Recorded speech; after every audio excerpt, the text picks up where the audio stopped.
January 14th, 1979. Queens, New York. Tommy DeSimone got dressed, kissed his wife goodbye, and stepped outside into the cold morning air. Two men he trusted were waiting for him in a car. He got in. He was smiling. He thought today was the day everything changed. The day he finally got what he'd been working toward his entire life. The day he became a made man. He never came home. His body was never found, and the two men who committed the exact same crimes he did, Jimmy Burke and Henry Hill, both died of old age decades later in their beds. So what happened? Why did Tommy die while the other two lived? That's what we're getting into today. And I promise you, the answer goes a lot deeper than most people realize. Most people know Tommy DeSimone from Goodfellas. Joe Pesci, 5'3", explosive, terrifying, one of the greatest screen performances in cinema history. But the real Tommy? He was something else entirely. Born May 24th, 1950 in Cambridge, Massachusetts. Crime wasn't something Tommy stumbled into. It was practically written into his DNA. His grandfather ran mob operations in Los Angeles. His uncle had ties to the Gambino family. By the time his family relocated to Brooklyn, Tommy was already being shaped by that world. He was a teenager when he first got introduced to Paul Vario, a powerful capo in the Lucchese crime family who ran a crew out of Brooklyn dealing in hijackings, loan sharking, and everything in between. Henry Hill was already in Vario's orbit, and now Tommy was too. Here's one thing the movie actually got wrong, though. Joe Pesci plays Tommy as this short, wiry little fireplug of a guy. The real Tommy DeSimone was over 6 feet tall and built like someone you absolutely did not want to bump into at a bar. Henry Hill said later that Pesci's performance was 90 to 99% accurate. But the physical reality of Tommy was even more frightening. He didn't just have a violent temper. He had the size to back it up. And he used it constantly. His first known murder happened in 1968. Tommy was 17 years old. He shot a man named Howard Goldstein. Not over a debt, not over a territory dispute. Apparently no real reason at all. Just violence with nowhere to go. That would become a pattern. Fast forward to June 11th, 1970. A bar in Queens called the Sweet Lounge.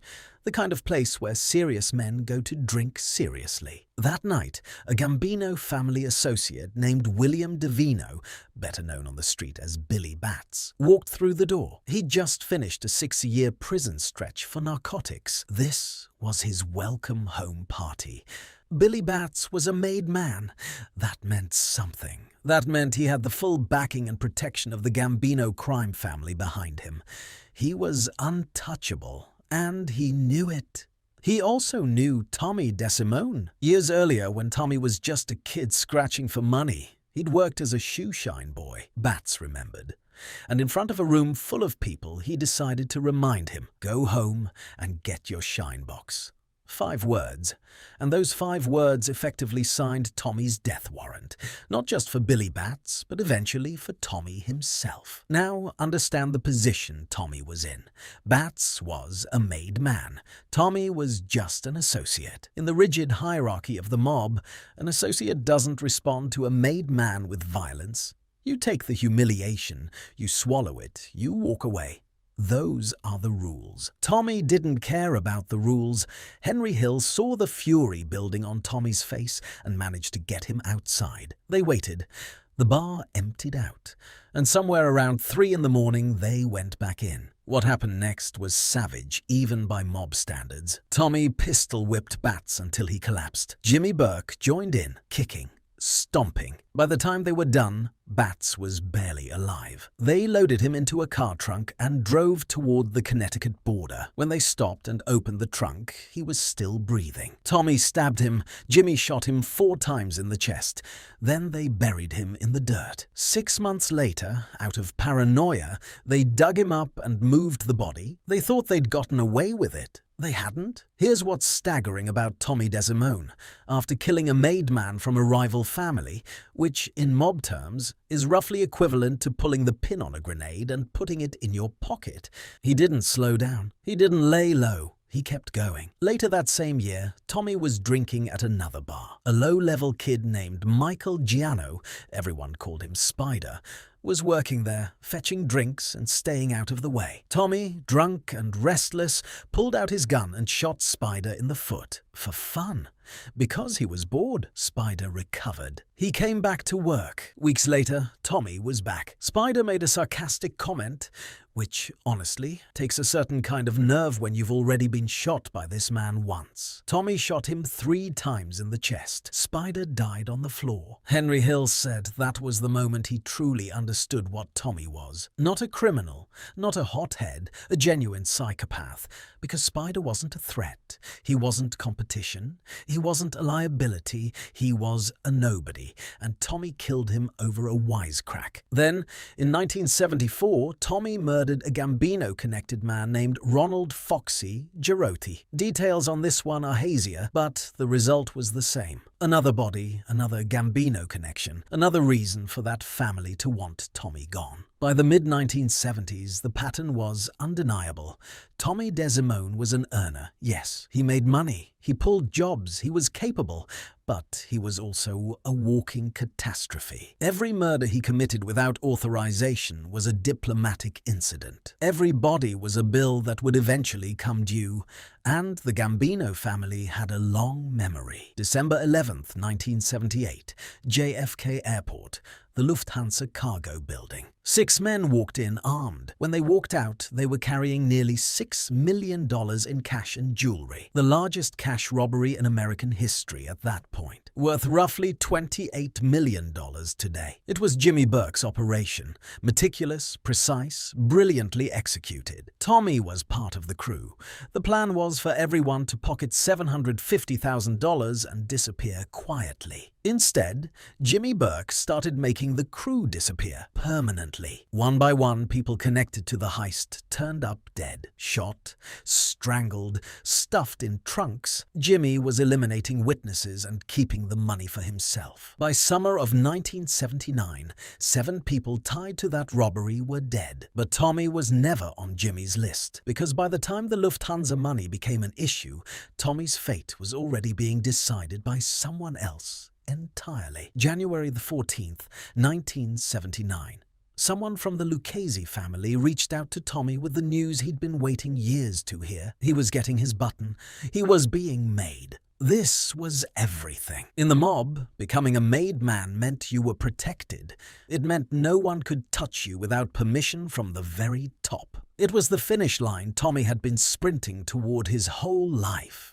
He got into a car with 2 men he trusted, and they drove to Queens, to a house. He walked inside. The room was empty. Not the kind of empty that precedes a ceremony, the kind of empty that means you've been lied to. According to Henry Hill and multiple mob sources, what happened next was quick. Some accounts say John Gotti, then a rising force in the Gambino family, was waiting in that room. Others named Tommy Agro as one of the shooters. The specifics vary depending on who's telling the story.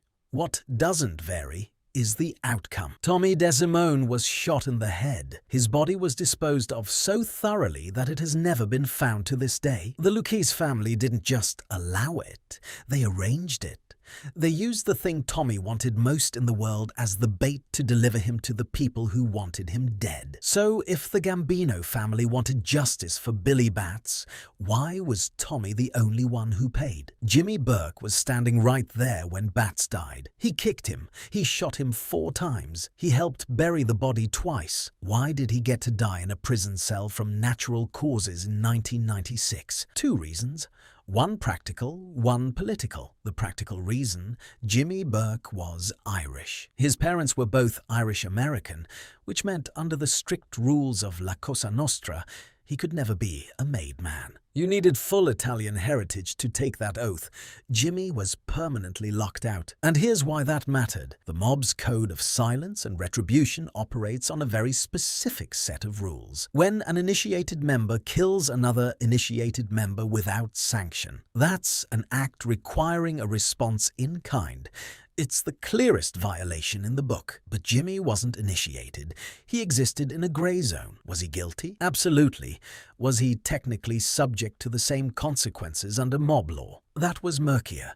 The Gambinos could have pushed for his death, but it would have required the Lucchese family to give up one of their most profitable earners without the ironclad justification they had with Tommy. The political reason: Jimmy was simply too valuable to sacrifice. He was a money-making machine, smart, disciplined, and, critically, he knew when to step back. After the Bats' killing, Jimmy didn't brag.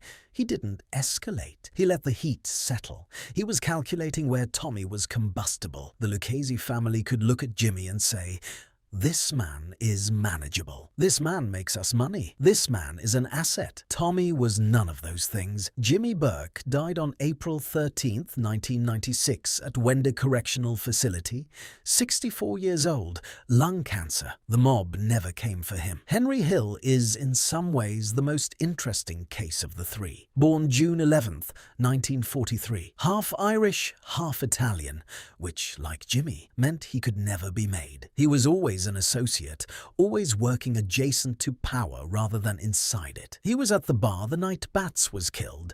He helped load the body. He helped with the burial. He was there for all of it. But here's the thing. In terms of the actual violence, Henry was the least culpable of the three. Tommy was the one who started it. Jimmy was the one who finished it. Henry was the one who helped clean up afterward. In the eyes of the Gambino family, when they were calculating who owed them blood, Henry Hill was a footnote. You don't go to war over a footnote. And then, in 1980, Henry was arrested on drug charges and made a decision that made the entire question academic. He flipped. He became a federal informant. He testified against Paul Vario, against Jimmy Burke, against dozens of associates. His cooperation led to roughly 50 convictions. He entered witness protection and vanished. The mob couldn't touch him without bringing the full weight of federal law enforcement down on themselves. Even after he was kicked out of the program in 1987 because he couldn't stop committing crimes, which is very on-brand, he lived openly. He wrote books, he did interviews, he appeared on talk shows. The mob knew exactly where he was. They left him alone, because what was the point? He'd already talked. The damage was done. Killing him wouldn't erase a single conviction, it would only add heat. Henry Hill died on June 12, 2012, one day after his 69th birthday. Heart disease, Los Angeles. The mob never touched him.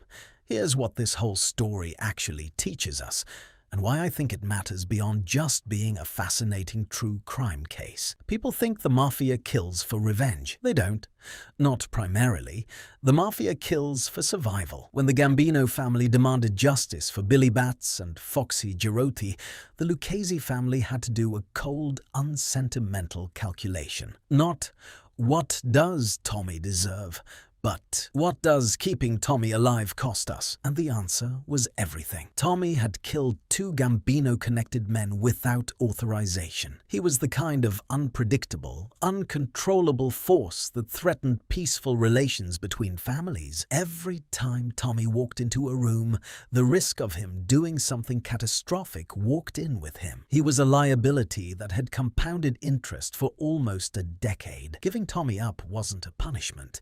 It was a business decision. Jimmy Burke and Henry Hill simply didn't carry that same weight. Jimmy was profitable and controllable. Henry was too small a player to be worth the diplomatic cost. Neither of them had created the kind of ongoing cross-family crisis that Tommy had manufactured through 9 years of reckless, self-indulgent violence. There's also something worth saying about the message Tommy's execution sent to every associate in every family across New York. You cannot kill a made man on impulse.